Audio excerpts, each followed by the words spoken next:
अस्सलाम वालेकुम। कैसे हैं आप सब? मैं अल्हम्दुलिल्लाह बिल्कुल ठीक हूँ।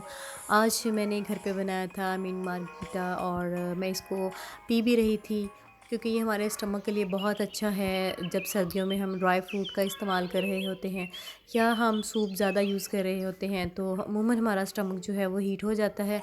सो दैट्स वाई आज मैंने मीन मार्गरीटा बनाया था और ये बहुत ही यम्मी था।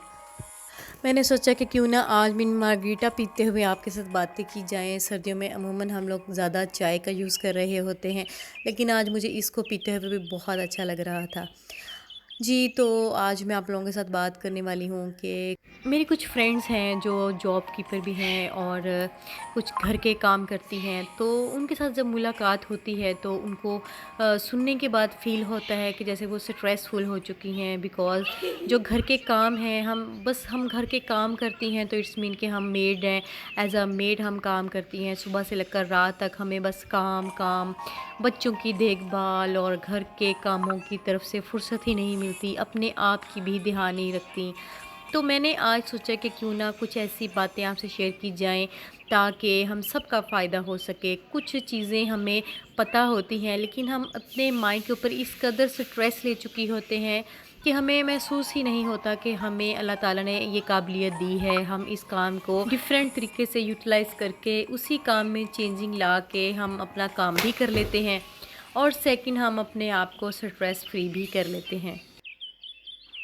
तो सबसे पहला काम तो मैंने ये किया कि सबसे पहले मैंने अपने जो सोफ़े थे जो एक कॉर्नर पे लगे हुए थे, मैंने उनको मिड में किया और उसके बाद अच्छे तरीके से मॉपिंग की। और मेरे पास एक ये रग्स कह लें या कालीन कह लें, और बहुत एक्सपेंसिव नहीं था, मैंने ना लिया क्योंकि छोटे बच्चे होते हैं तो ऐसी चीज़ों को फिर थोड़ा बस कैरी करना मुश्किल हो जाता है बच्चों के साथ। सो दैट्स वाई मेरे पास जो पुराना एक रग्स था कालीन नुमा, मैंने उसी को अपना फ़ोल्डिंग किया हुआ जो है उठाया और इसको अच्छे से मॉप करवा लिया। मॉप के लिए जो है आप बेकिंग सोडा यूज़ करें तो उसके साथ जितनी भी स्मेल होती है आपकी किसी भी पुरानी चीज़ में, वो आप बेकिंग सोडा जो है तमाम स्मेल को अब्ज़ॉर्ब कर लेता है। और साथ में थोड़ा सा कम्फर्टर यूज़ कर लिया। बस इन दो चीज़ों के मिक्सचर के साथ हम लोगों ने इस कालीन को जो है अच्छे से मॉप कर लिया। देन उसके बाद मैंने अब इसके मिड में जो था वो टेबल रख के देखा कि अब ये कैसा लग रहा है, तो मुझे ये काफ़ी चेंज लगा और मैंने इसको थोड़ा सा क्लोज़ कर दिया क्योंकि जब सर्दियां होती हैं तो इन्वायरमेंट थोड़ा चेंज करना पड़ता है, गर्मियों का इन्वायरमेंट थोड़ा खुला डुला रखना पड़ता है। तो अभी चूँकि इतनी ज़्यादा पंखों की ज़रूरत नहीं थी, एसी की ज़रूरत नहीं थी, तो मैंने कालीन मिड में बिछा के और इस तरह टेबल और साइडों पे सोफ़े रख दिए, जो कि मुझे बहुत ही ये जो अपना आइडिया था खुद ही बहुत ही अच्छा लगने लगा। और साथ के साथ ही लगे हाथों जो भी बच्चों की बिखरी हुई चीज़ें थी उनको भी उठाया, साथ साथ बच्चों को भी समझाया कि बेटा आप अपनी चीज़ों को एक जगह पे रखें। इस तरह करने से ख़ुद का जो अपना घर है, अपना आप है, फ्रेश फ़ील होता है। क्योंकि आप जब एक चाहे वीसी क्यों नहीं है, चाहे बुक्स हैं, चाहे आपका कोई प्लांट है, आप जब इन चीज़ों को भी एक जगह से दूसरी जगह रखते हैं ना, तो आप खुद देखिएगा कि आपको बहुत ही उस चेंजिंग में मज़ा आता है। जी, तो आज मैं आप लोगों के साथ ये एक ट्रिक शेयर करूँगी कि जब हम पुरानी चीज़ों को न्यूली तरीके से यूटिलाइज़ करते हैं, तो हमें वो चीज़ें भी मज़ा देने लगती हैं। अब जैसे कि ये आप मेरे गिलास देख रहे हैं, ये इनके अंदर गिलास हैं और ये जब क्रैक हो जाते हैं यानी कि मकरूह हो जाते हैं, हम इनमें पानी नहीं पी सकते। अब तो ख़ैर ये काफ़ी ज़्यादा रफ़ली हालत में हो गए हैं क्योंकि ये मेरे 5 साल पुराने हैं और 5 साल पहले छोटा बच्चा भी नहीं होता था, तो बड़ा बेटा एक था तो काफ़ी टाइम मिल जाता था। तो मुझे बस एक आइडिया आया कि मैं इन गिलासों को रीन्यू करके कैसे यूज़ करूं।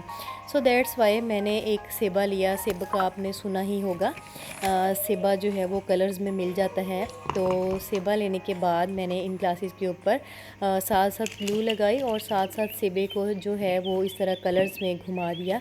जो भी कलर्स मुझे अच्छा लगा मैंने किसी को मिड में दे दिया, किसी को बिल्कुल एंड पे और किसी को ऊपर पोर्शन में दे दिया। और यहाँ जो आप बड़ा ग्लास देख रहे हैं, इसके मीट की जगह पे जो गोल्डन ग्लिटर का यूज़ किया, गोल्डन ग्लिटर ले लें या सिल्वर ग्लिटर ले लें, जो भी ग्लिटर आपको पसंद हो। बहरहाल मैंने यहाँ पे गोल्डन यूज़ किया क्योंकि जो मेरा सेबा था वो भी तकरीबन गोल्डन कलर का ही था। सो दैट्स वाई मैंने गोल्डन कलर का इसमें ग्लिटर को जो है वो शावर कर दिया। और ये जो आप मेरा प्लांट देख रहे हैं, ये भी तकरीबन मेरा 5-6 साल पुराना प्लांट है। तो इसको मैंने रखा होता था टीवी लाउंज में डेकोरेशन पीस की जगह पे। तो जब ये थोड़ा सा रफली हालत में हो गया तो मैंने इसको फेंकने की बजाय वाशरूम में एज अ ग्रीनरी यूज़ कर लिया। और साथ ही जो मैंने गिलास था उसमें ब्रशेज़ हैंग करके एज अ कंटेनर के तौर पे उसको भी यूज़ कर लिया। जब आपका दिल भर जाए तो आप उसको चेंज भी कर सकते हैं। मैंने जब शुरू में नया बनाया था तब तो मैंने ये तीनों एक जगह पे एक ही साथ सेट बना के रखा होता था। लेकिन जब मैंने घर चेंज किया, घर में मुझे काफ़ी जगह पे नई चीज़ों को यूटिलाइज़ करना पड़ता था, तो मैं बजाय नई चीज़ें लेने के इन्हीं पुरानी चीज़ों को एज अ कंटेनर यूज़ कर लेती थी। आप इनको किसी भी तरीके से यूज़ कर सकते हैं। इस तरह आपकी जो नई चीज़ है वो भी आपकी बचत हो जाती है और आप पुरानी चीज़ों को न्यूली तरीके से यूज़ कर लेते हैं। और ये जो है प्लांट, ये भी मैंने खुद छोटा सा लिया था क्योंकि बीच में मिड में कोई भी शीशे का बच्चा रहने नहीं देता। सो इस वजह से मैंने ये बहुत एक छोटा सा लेकिन बहुत गुडलू सा प्यारा सा, जिसके अंदर पर्पल कलर भी शो हो रहा था, जो मेरे सोफ़ों के कवर के साथ मैच था। और ये मैं अब आपको जो दिखा रही हूँ, ये मेरे भाई ने हैंडमेड बनाया था। ये एक प्रोजेक्ट मिलता है उनको, और इस प्रोजेक्ट में जितने भी आप ये एक्सेसरीज़ देख रहे हैं, ये तमाम पुराने रेशमी कपड़ों के जो बकिया पीस बच जाते हैं, ये उसका है। और नीचे जो आप देख रहे हैं ये टसल हैं, जो कि परांदे के टसल हैं। और ये परांदा जो था वो तकरीबन 15 से 20 साल पुराना परांदा था, जिसके टसल्स को यूज़ करके ये एक हैंगिंग तैयार किया गया है। और बस कहने का मतलब ये है कि सम टाइम हम अपनी पुरानी चीज़ों को, चाहे वो कोई छोटा सा पीस है, चाहे वो कोई बटन है, चाहे वो कोई बचा हुआ कपड़े का पीस है, आप उसको चेंजिंग तरीके से आप ला के उसको अपने घर के डेकोरेशन में भी यूज़ कर सकते हैं। और सम टाइम आपको ये तमाम छोटी-छोटी चीज़ें करने के बाद अपना घर खूबसूरत करने के लिए बहुत एक्सपेंसिव चीज़ों की ज़रूरत नहीं पड़ती। बस आप अपने आप को थोड़ा-सा बिज़ी रखें, और काम जब भी आप एक कर लें उसके बाद आप लाज़मी थोड़ा-सा रेस्ट कर लें। चाहे उस दौरान आप अपनी चाय का कप बना के पी लें, चाहे तो आप कोई म्यूज़िक लगा लें, चाहे कोई ड्रामा लगा लें। और सबसे बेटर जो होता है, ख़ासकर फ्राइडे वाले दिन मैं सूरह कहफ़ लगा के उसकी तिलावत लगा के रख देती हूँ और साथ-साथ अपने घर के काम करती रहती हूँ, जिससे मुझे ना कि मेरे घर बल्कि मुझे ज़हनी सुकून भी मिलता है। और साथ-साथ हमें अल्लाह ताला की तरफ से एक सब्र की जो तलकीन होती है, वो हमारे माइंड में आने के बाद हमें कोई भी काम बिल्कुल भी स्ट्रेसफुल नहीं लगता। जी, तो मैं जब भी काम कर रही होती हूँ, मेरे चूँकि 2 बच्चे हैं, एक स्कूल गोइंग है और दूसरा काफ़ी छोटा है। तो छोटा बच्चा जो होता है वो आपकी जो अटेंशन्स भी चाह रहा होता है। बड़ा बेटा अगर घर पे ना हो तो टोटली छोटा जो मेरा बेबी है ज़ैन, वो मुझे बहुत तंग कर रहा होता है। लेकिन मैं तंग और परेशान होने की बजाय उसको एक फुटबॉल दे देती हूँ और एक तरफ से काम करते-करते कुछ मसला मैं नहीं है, मेरे आते-जाते को तो क्या उसको कुछ या मसला। अपने लेग आशा से कह या रही थी अपने कपड़े हैं नहीं, मैं हैंड तां से दिता। उसको किक कर देती हूँ। तो मेरा बच्चा इतने में खुश हो जाता है कि मामा उसको टेंशन भी दे रही है, उसके साथ एंजॉय भी कर रही है और खेल भी रही है। लेकिन अगर मैं उसको बोलूँ कि नहीं बेटा आप परे जाके अकेले खेलो या वहाँ चले जाओ या इधर से चले जाओ, तो इतने में वो भी काफ़ी परेशान हो जाएगा और आप भी इरिटेट हो जाएंगी, क्योंकि बच्चा बार बार आपको आके तंग करा होगा। और बच्चों वाली माएँ तो ये बात बखूबी समझती हैं कि जब भी वो काम कर रही होंगी तो बच्चा लाज़मी उनको आके या उनका दुपट्टा या उनकी शर्ट खींच रहा होगा कि मुझे ये चाहिए या मुझे वो चाहिए। या फिर मैं जब अपना कोई काम कर रही होती हूँ तो मेरी कोशिश होती है कि मोबाइल उसको ना लगा के दूँ, या तो एलईडी पे उसको कोई गेम वगैरह लगा दूँ, कोई कार्टून उसकी पसंद के लगा दूँ, या उसको खाने की कोई चीज़ बना दूँ ताकि वो बैठ के खाता रहे और मैं अपना काम करती रहूँ। और मैं अपने मूड के हिसाब से चेंज करती रहती हूँ कि अगर ऑली मेरा आज एलईडी खाना देनी है। बनाने को दिल नहीं कर रहा और बच्चों बच्चों ने भी डेली रूटीन में खाना नहीं खाना होता, बस ज़ाहिर सी बात है बच्चे भी तंग आ जाते हैं। तो सम टाइम मैं अपनी खुशी से कभी दही बड़े बना लिए और या कभी कोई बेकिंग कर ली। देखिए बेकिंग हम सबको इतनी परफेक्टली नहीं आती क्योंकि हम कोई शेफ़ नहीं हैं और ना ही शुरू से हम लोग बहुत कुकिंग करते रहे हैं। तो इट्स मीन कि अगर हमें नहीं आती तो जिनको आती है उन्होंने माँ के पेट से नहीं सीखा। इसी तरह कभी जला लिया, कभी बना लिया, कभी कम बन गया, कभी अच्छा बन गया। तो इस तरह का अच्छा बुरा जैसा भी बने हमें थोड़ा बहुत ट्राई करते रहना चाहिए। बेकिंग करने में ये मज़ा लो भी आता गुड्डू ले है लो। और आपको बड़ा एक अच्छा सा वाइब्स भी आती हैं क्योंकि बेकिंग करना या कुकिंग करने में भी अगर आप इंजॉय के साथ करें तो वो काम आपको काम नहीं लगता। और मैं कभी भी कुछ भी मुझे अच्छा लगे, अगर मुझे दिल करा है कि मैंने दाल चावल बनाने हैं या मुझे दही बड़े बनाने हैं, अगर मेरा मूड नहीं है खाना बनाने का, अगर मेरा बाहर से मूड हो रहा है तो मैं लाजमी बात है कि मैं उस दिन खाना बनाने स्किप कर देती हूँ। मैं बिल्कुल भी किसी चीज़ को अपने ऊपर थकावट के तौर पे इस्तेमाल नहीं करती कि बस मुझे आज खाना बनाना है, थकना है और हर सूरत में जो है ना वो बस थक के रहना है। बस अगर मेरा मूड हो रहा है खाना बनाने का तो मैं खाना बना लेती हूँ, अगर मेरा दिल करता है तो मैं बाहर से मंगवा लेती हूँ।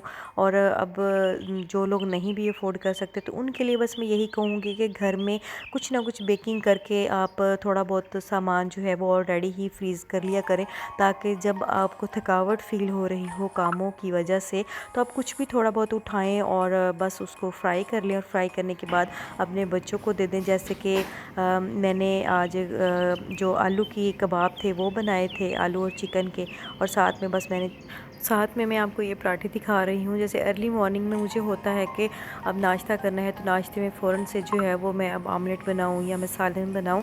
तो जो रात का आलू गोभी का सालन था बस मैंने उसी के 2 पराठे बना दिए और बच्चों ने इसी तरह खुश होकर खा लिए। मैंने तो पराठा नहीं खाना था तो बस मैंने अपनी छोटी सी चपाती बनाई और मैं तो आलू गोभी जो है वो ऐसे ही खा ली।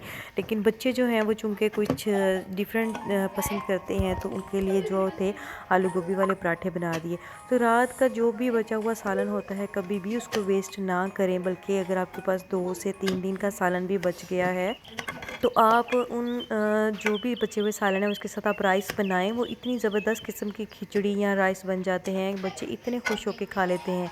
अमूमन हम लोग मटर भी, आलू भी और वेजिटेबल्स भी चावलों में डालते ही हैं ना, तो क्यों बचे हुए सालन जो हैं वो हम लोगों ने वेस्ट करने हैं। महंगाई का इतना जो टाइम जा रहा है, और सेकेंडली मैं तो नहीं अच्छा समझती कि सालन जो हैं वो बच गए हैं तो आप बस उनको बाहर कहीं वेस्ट कर दें। हाँ, अगर आपके घर में कोई मेड है आप उसको दे दें न, ताकि उनके बच्चों की जो है ना वो ख़ुराक बन सके। लेकिन वेस्ट करने की निस्बत जो है ना वो मैं बेटर ये सोचती हूँ कि क्यों ना मैं उनके साथ कोई अच्छा सा नया ट्राई कर लूँ या पराठे बना लूँ। और लास्ट में मैं आपके साथ अपना बहुत ही पर्सनल एक्सपीरियंस शेयर करूँगी कि जैसे मैंने शुरू वो दो। में अपने घर में फ़िशेज़ रखी होती थी। तोता भी किस मेरे चीज़ पास की था, वजह से, क्या बहुत ही खत्म प्यारा करें? सा छोटा सा पैरट सा था, बातें करता था हमारे साथ। चिड़ियाँ रख लेती थी मैं घर में ताकि मेरा घर पे दिल लगे बुक्स तो ले और ली है ना। मेरे ईद जो है वो जानदार चीज़ें हों। और जानदार इन तमाम चीज़ों में जो सबसे ज़्यादा जानदार है वो है पौधे।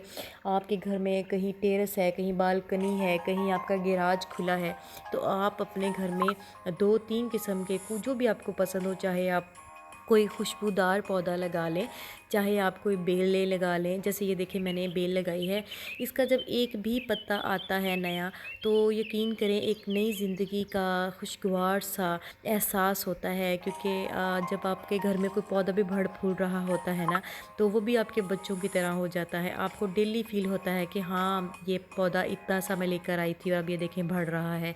और आप यकीन करें पौधे हमारे मूड को अच्छा करते हैं, हमारे घर के एनवायरनमेंट को चेंज करते हैं। इनकी जो स्मेल होती है वो बहुत प्यारी होती है। अगर आपने कोई खुशबू वाला पौधा लगाया हुआ है, और घर में वैसे भी ग्रीनरी बहुत अच्छी लगती है। और ये जो आप सामने वॉल पे देख रहे हैं, अभी मैंने इस वॉल को डेकोर नहीं किया, लेकिन आज मैं जस्ट आप लोगों से शेयर इसलिए कर रही हूँ कि देखिए इसके अंदर जस्ट एक पौधा ऐसे ही बच्चे ने बस लगा दिया था, एक टहनी लगा दी थी और ये इतनी सारी टहनियाँ बन के जो हैं वो फैल गई। और जो वॉल के ऊपर आप देख रहे हैं ये पिज़्ज़ा के जो मटके मिलते हैं, जिसमें मटका पिज़्ज़ा जिसको बोला जाता है। तो ये पिज़्ज़ा के वो मटके थे, तो हम लोग जब भी घर पे पिज़्ज़ा मंगवाते थे तो मैं इन मटकों को संभाल के रख लेती थी। और एंड पे मैं क्या करती थी कि मटके जब मैंने अपना घर बना लिया तो मैंने इन तमाम मटकों को कलर करवाया। उस वक़्त कलर भी मेरे पास कम थे, बस मैंने इनको कलर करवाया। कलर करवाने के बाद इसको हैंगिंग कर दिया और सोचा था कि इसमें बहुत बेलें लगाऊँगी, लेकिन बस इतना टाइम नहीं मिला। लेकिन इंशाल्लाह अब मैं इनमें बेलें भी लगाऊँगी और इसी तरीके से मैं अपनी ज़िंदगी को खुशगवार करती हूँ। और आप लोग भी इन्हीं चीज़ों पे अमल करके देखें, आप लोगों को बहुत ही फ़ायदा होगा। अगर आप लोगों को मेरी ये वीडियो थोड़ी भी फ़ायदेमंद लगी हो तो प्लीज़ लाइक और सब्सक्राइब करना मत भूलिएगा। ये था मेरा आज का व्लॉग। मिलते हैं नेक्स्ट व्लॉग में। अल्लाह हाफ़िज़।